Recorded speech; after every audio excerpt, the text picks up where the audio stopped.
ఈ కల్చర్ని భ్రష్టు పట్టియొద్దు. కల్చర్ని రిప్రజెంటేషన్, నేను అమ్మకి 365 రోజులు మనకు అన్నం పెట్టే అమ్మకి మనం ఒక రోజు బోనం చేస్తున్నామంటే అది పవిత్రంగా తీసుకెళ్లాలని ఒక్క పొద్దుతో ఉపవాసంతో మేము వెళ్ళి అమ్మవారికి నైవేద్యం ఆటపాటలతో డప్పు చప్పుళ్లతో ఇవన్నీ వెళ్ళి మేము ప్రజెంట్ చేయడం జరుగుతుంది. డబ్బులు గవర్నమెంట్ పెట్టట్లేదు, మా సొంత డబ్బులు. మేము అలంకరించుకునే అలంకారం మా సొంత డబ్బులు, మేము వేసుకునే పూలదండలు మా సొంత డబ్బులు, మేము పెట్టుకునే బౌన్సెస్ కూడా మా సొంత డబ్బులతో, మా వ్యక్తిగత డబ్బులతో మేము ఖర్చు పెట్టుకుంటాం. ఎందుకంటే కల్చర్ని రిప్రజెంట్ చేయడం మాత్రమే మాకు తెలుసు. కల్చర్ని రిప్రజెంట్ చేయాలి, మేము బోనాలు తీసుకెళ్ళాలి, అమ్మని తల్లిని చూడాలి. సంవత్సరం అంతా ఎదురు చూసే ఘట్టం ఏదైతే ఉంటుందో ఆ సికింద్రాబాద్ ఉజ్జయిని మహంకాళి కావచ్చు, ఎల్లమ్మ బల్కంపేట ఎల్లమ్మ కావచ్చు, ఏడుపాయల దుర్గమ్మ కావచ్చు, కుమరవెల్లి మల్లికార్జున స్వామి కావచ్చు, ఐలవేణి కావచ్చు, మేడారం సమ్మక్క సారక్క జాతర కావచ్చు, అక్కడ అన్ని వేలాది లక్షలాది మంది శివశక్తులు భక్తులు అందరూ వెళ్ళడంలో శివశక్తులు కొంత ప్రత్యేకమైన అలంకారాల్లో ఉండడంలో తప్పే ఉంది. మేము ఇట్లా రెడీ అవుతారు, ఒక ఆడవాళ్ళు ఒక వ్యక్తిగత ఇదిని మీరు డ్రెస్సింగ్ని లేకపోతే మేము రెడీ అయ్యే విధానాన్ని మీరు బయట వేరేగా పోర్ట్రేట్ చేస్తున్నప్పుడు మీకు కొంచెం కూడా సిగ్గు అనిపించట్లేదా? అట్లా ఒక వ్యక్తిని మీరు అంటే బట్టల దుస్తుల రూపంలో కానీ లేకపోతే ఇంకా మా వేషధారణ రూపంలో డీగ్రేడ్ చేయడం కాదా ఇది? డిగ్రేడ్ చేయడం, మమ్మల్ని తక్కువ చేసి మీ హేళన చేయడం కాదా ఇది? మా వస్త్రధారణ మీద మీరు అట్లా హేళ చేయడం అదొకటి. ఇంకొకటి, అందులో కొంతమంది పోలీసుల హడావిడి జరిగింది, పోలీసుల గొడవలు జరిగినాయి. నెక్స్ట్ డే మమ్మల్ని పంపించేశారు. బోనము వేరే కొంతమంది జోగినీళ్ళు మేము అక్కడ కూర్చున్నప్పుడు వచ్చేసి గబగబల్ని ఏమైందో తెలియదు మాకు, మేము వచ్చేసినాము, వాళ్ళు కూర్చునేసరికి బోనం ఎక్కించాం. కొంచెమన్నా బుద్ధుంది మాట్లాడుతున్నారా మీరు?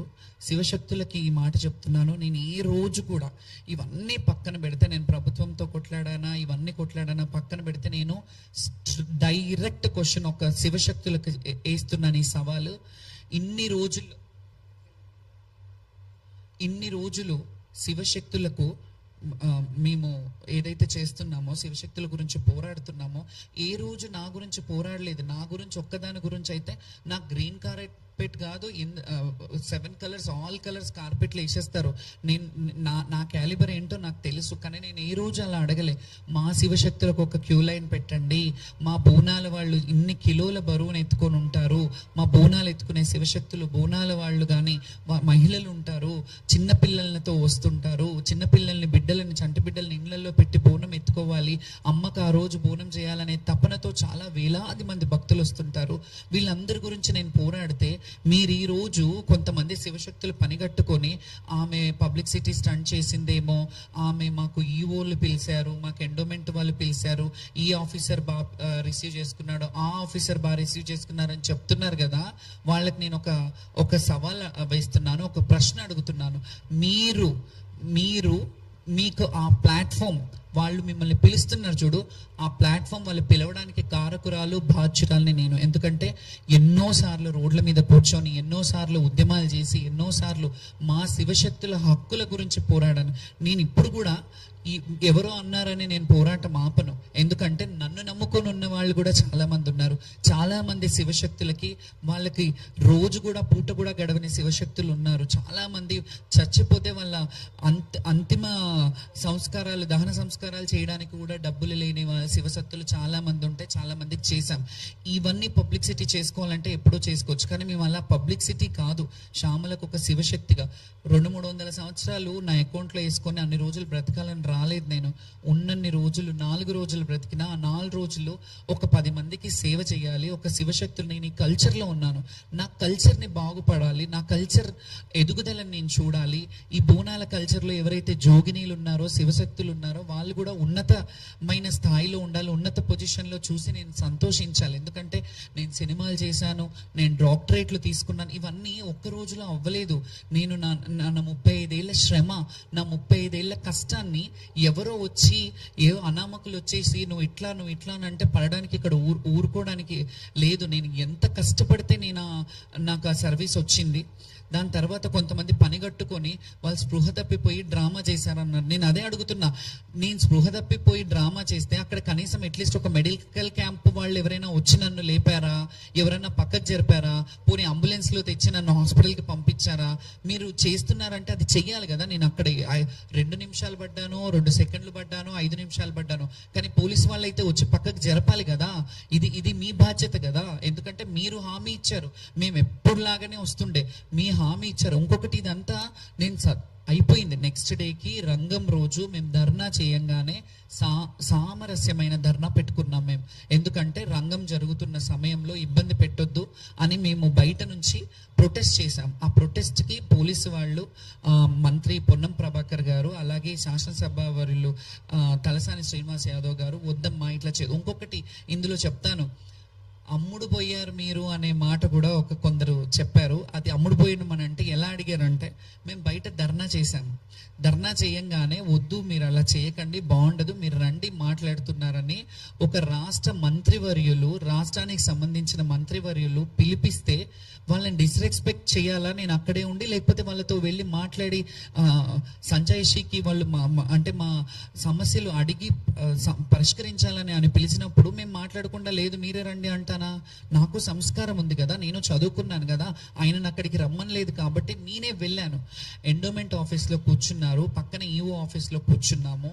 లోపల ఒక ఆఫీసర్, ఒక ఐపీఎస్ ఆఫీసర్ ఉన్నారు, మంత్రి గారు ఉన్నారు, మా ఎమ్మెల్యే గారు ఉన్నారు. వాళ్ళందరూ మా కొంతమంది జోగినీలతో శివశక్తులతో ఏం కావాలి మీకు అని అడిగారు.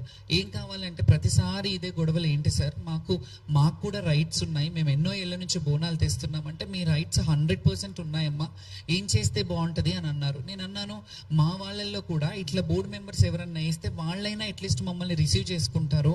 ఒకరు మాలాంటి వాళ్ళు ఎవరన్నా ఇక్కడ టెంపుల్ దగ్గర ఎవరన్నా మా శివశక్తుల సంబంధించిన వాళ్ళని వేసి ఉంటే ఆ కమిటీలో కానీ, లేకపోతే అక్కడ చుట్టుపక్కల వాళ్ళు మమ్మల్ని చూసుకోవడానికి ఒక ఇన్ఛార్జ్గా ఒక శివశక్తిని నేను ఒక్కదాన్ని ప్రతి ప్లేస్లో చేయలేను. నన్ను చేయమని నేను అడగలేదు. ఎవరినన్నా వేస్తే వాళ్ళు ఇంకా మిగతా వాళ్ళని ప్రోత్సహిస్తారు కదా, ఒకరి త్రూగా ఒకరికి మా సంఘం, మా సంస్థ కానీ కొంత మెరుగుపడతారు. అంటే మా కల్చర్ని ఇంకా ముందుకు తీసుకెళ్ళడానికి ప్రయోజనం అవుతుంది అని అంటే ఆయన చాలా బాగా చెప్పారు, బాగా స్పందించారు. ఎస్ అమ్మా మీరు ఎట్లా అంటే అట్లా, ఖచ్చితంగా మీ రైట్ అది. పొన్నం ప్రభాకర్ గారికి చాలా కృతజ్ఞతలు చెప్తున్నాను నేను. మీ రైట్ అమ్మా అది. మీరు చాలా రిక్వెస్ట్ చేశారు, మీరు ఇలా చెయ్యొద్దు, మీరు ఆశీర్వదించాలి, మేము ఓట్లు అడిగి ఎట్లాగైతే ఇట్లా సభలలో వస్తామో మీ ఆశీర్వాదాలు కూడా మాకు కావాలి, మా రాష్ట్రం నడిపించడానికి కూడా మీ దీవెనలు ఉండాలని ఎంత బాగా చెప్పారు. అయిపోయింది. అంతకు ముందు రోజు కూడా నేను ఇది చేస్తుంటే మీరు అందరు చాలా మంది అన్నారు ప్రతిపక్షం వాళ్ళు ఇది చేస్తున్నారేమో అని.